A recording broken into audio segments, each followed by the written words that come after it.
Estamos de volta para mais uma aula da unidade 3 do nosso curso de Teorias da Comunicação. Fica aqui com a gente.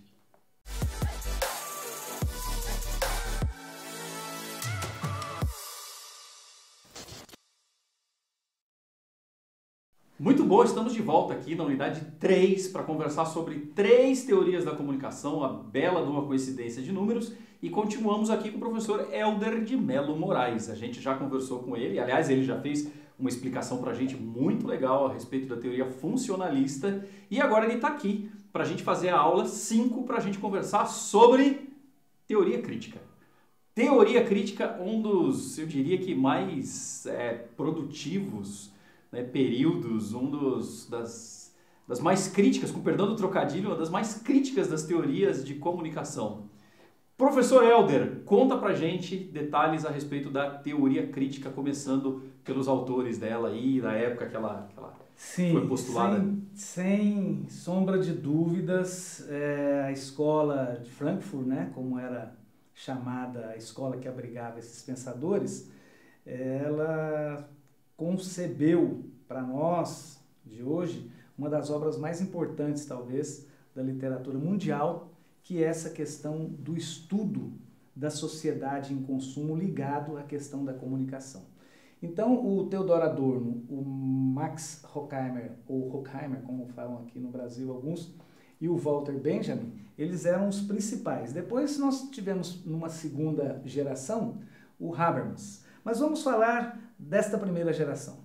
Os três. Os três anteriores. Esses pensadores, os três mais velhinhos. Eles estavam num período extremamente complicado do planeta. Porque era exatamente no ápice da guerra de 1940, a Grande Guerra Mundial.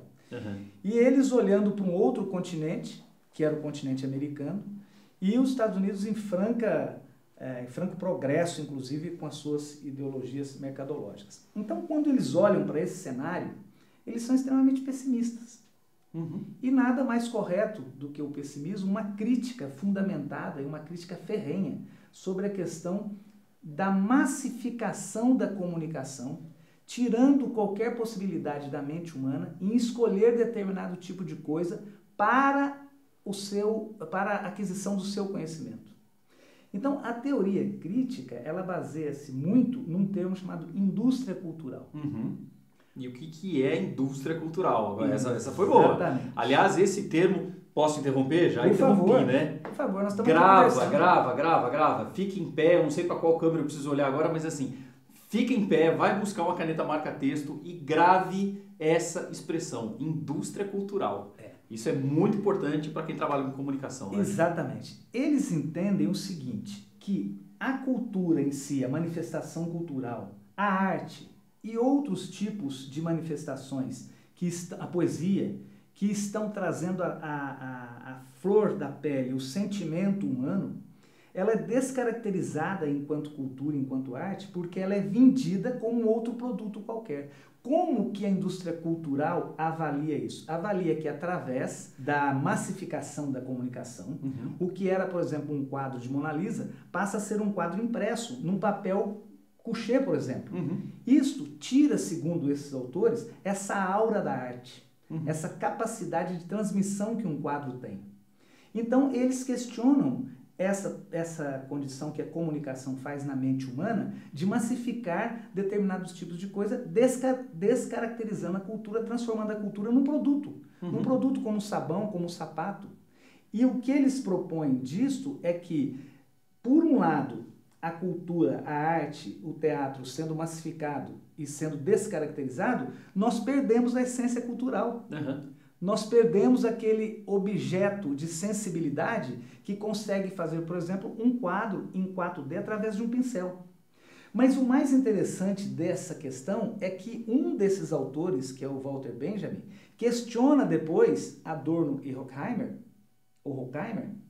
dizendo o seguinte: nós não podemos entender que a massificação da cultura está inserida, por exemplo, numa obra fotográfica. Embora a obra fotográfica não tenha a característica do pincel do autor, ela é uma arte. E Adorno diz, não. Se há uma interferência mecânica, a entrada de luz numa câmera tira completamente a questão artística de um quadro que é feito, por exemplo, em 3D, 4D, através do pincel.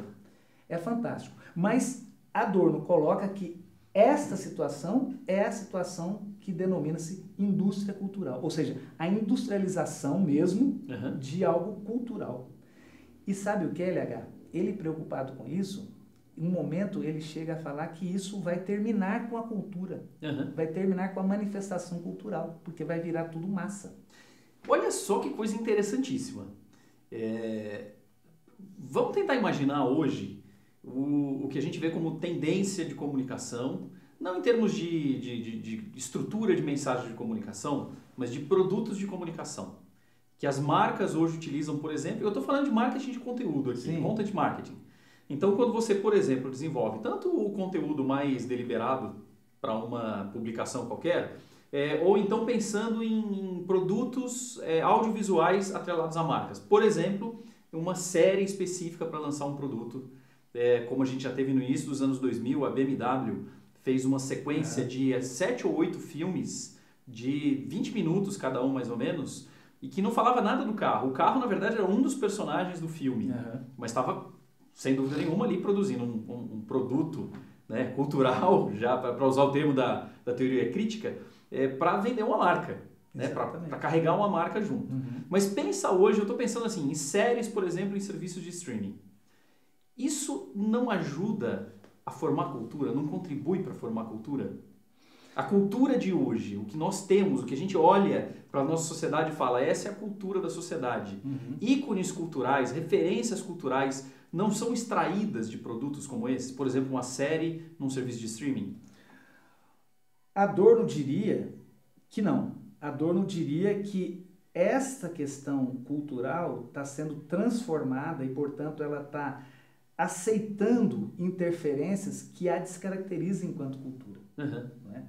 Agora, quando nós temos, principalmente hoje, uma série de possibilidades de comunicar alguma coisa que tem no seu conteúdo algo cultural, se nós olharmos para aquilo que Adorno escreveu, as novelas, o funk, os filmes retratando alguma ideologia caracterizada de um determinado país, transformou aquilo que era cultura em um produto.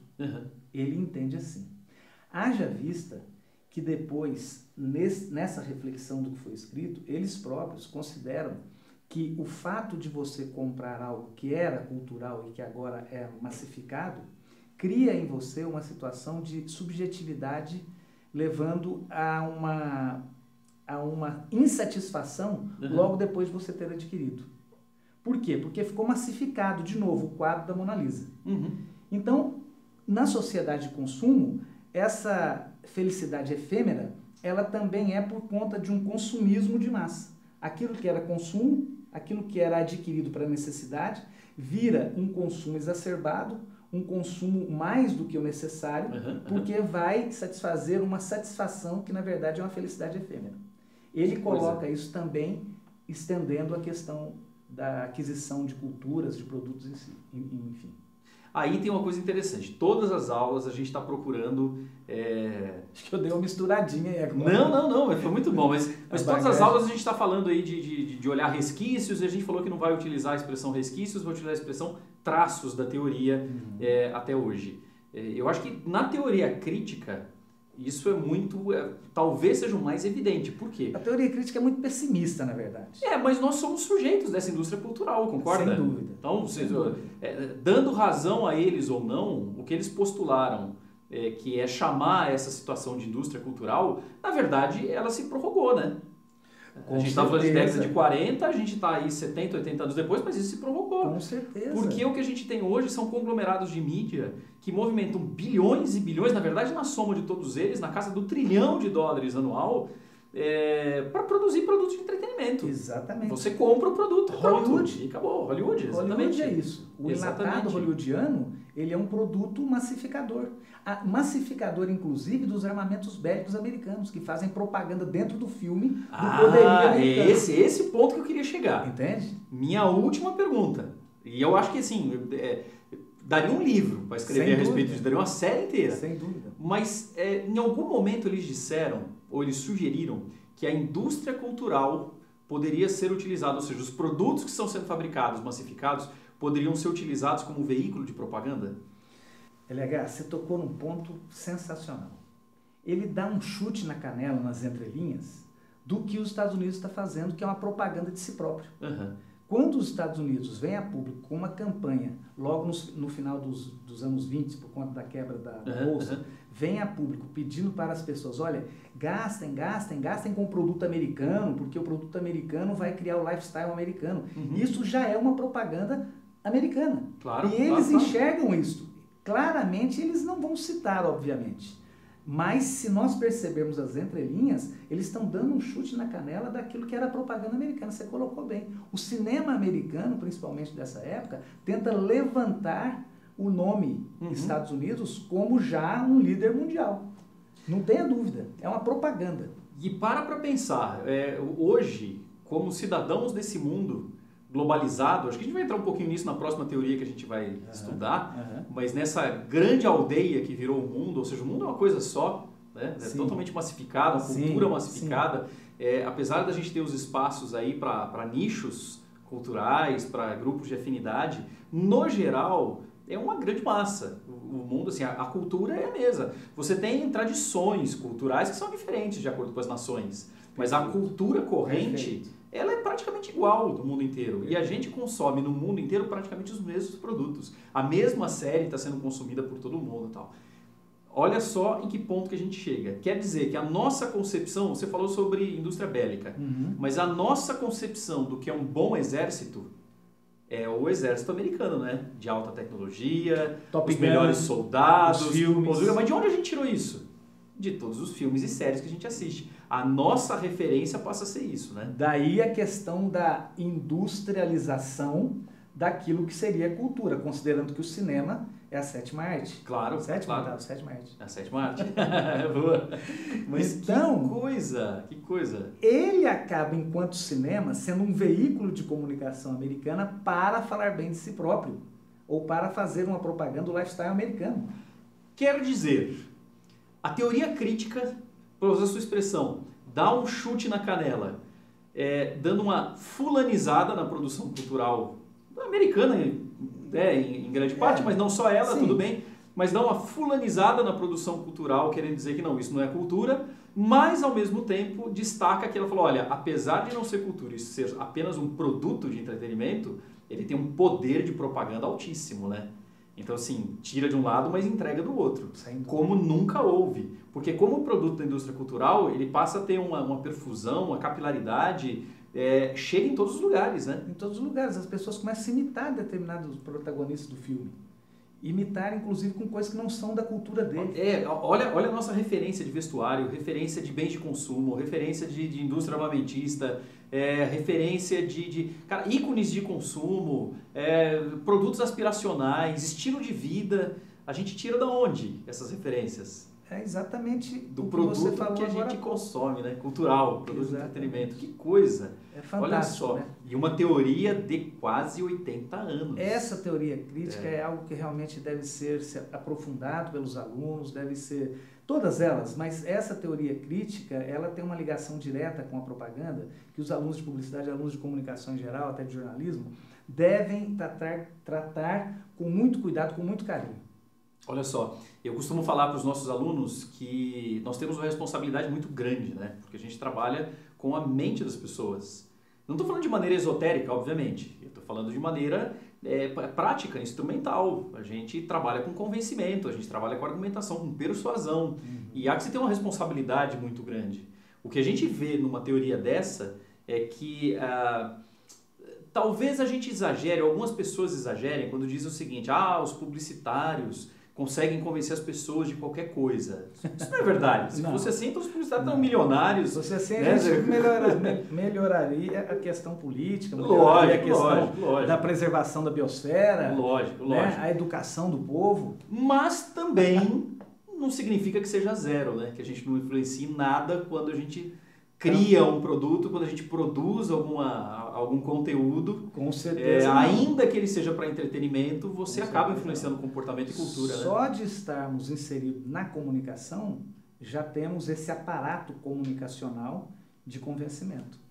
Olha, eu diria que todas as aulas que a gente teve até agora foram muito boas, mas essa aqui destaca a importância que nós, comunicadores, profissionais de comunicação, temos na sociedade. Todas elas fizeram isso de alguma forma, mostram traços na sociedade de hoje. Mas essa especificamente, falando de indústria cultural e dessa influência, como os produtos que foram, de certa forma, desvalorizados, né, os produtos culturais pela teoria crítica, querendo apontar que não eram cultura, mas como, na verdade, eles têm uma influência tão grande na sociedade de hoje, né, na formação de referências, de ícones, e moldando até os comportamentos que a gente tem na nossa sociedade hoje. É verdade. É isso aí. Eu só queria lembrar, claro. eu penso que não poderia faltar nessa aula, embora não esteja inserido diretamente na teoria crítica, dois autores, que é o Bauman e o Baudrillard, porque claro. eles falam da fruição dessa geração atual, onde nada dura, né? Então ele transforma a sociedade numa sociedade líquida, em termos denominacionais, obviamente, né? E isso tem um pouco a ver com o que nós acabamos de falar, com aquela massificação de consumo. Então, se nós consumimos várias coisas para satisfazer uma necessidade que não existe, que é apenas efêmera, uma felicidade efêmera, né? Então nós estamos realmente colocando de maneira fluida aquilo que nós consideramos que era importante para nós. Até os namoros hoje duram muito pouco, né? E tudo parece que é para amanhã. E tudo é muito importante até a gente conseguir, né? Porque depois consegue... Desculpa, eu sou um pouquinho fora do tema, mas tem uma ligação de autores. E, na verdade, como é que as teorias acabam sendo embasadas nas imediatamente anteriores, né? Ou para solidificá-las e ampliá-las, ou exatamente para desconstruí-las, mas tendo-as como referência. Exatamente. Então, elas estão conectadas, né? Isso. Muito bom, espero que você tenha gostado. Finalizamos aqui mais uma videoaula da unidade 3 da nossa disciplina de Teorias da Comunicação. Como muito bem lembrado pelo Helder, vocês têm alguns textos, alguns filmes, algumas atividades que vocês não podem fazer, vocês devem fazer para cumprir os requisitos para finalizar essa disciplina. Helder, muito obrigado de novo. Beleza. A gente se encontra em mais um encontro ainda para falar de mais uma teoria para fechar essa unidade 3 que trata ou dois, vai dependendo de 3 teorias. Do assunto que a gente tem aí para tratar, mas eu estou aqui à disposição. Muito bom, muito obrigado. Você também vai colaborar, hein? Agora fiquei preocupado. Eu já estou colaborando perguntando. Muito. Você está colaborando muito, mas eu quero dar uma carga maior para você, porque o seu conhecimento é vasto. Tá legal. Muito obrigado, Helder. E muito obrigado porque você acompanhou a gente até agora também. Vamos lá.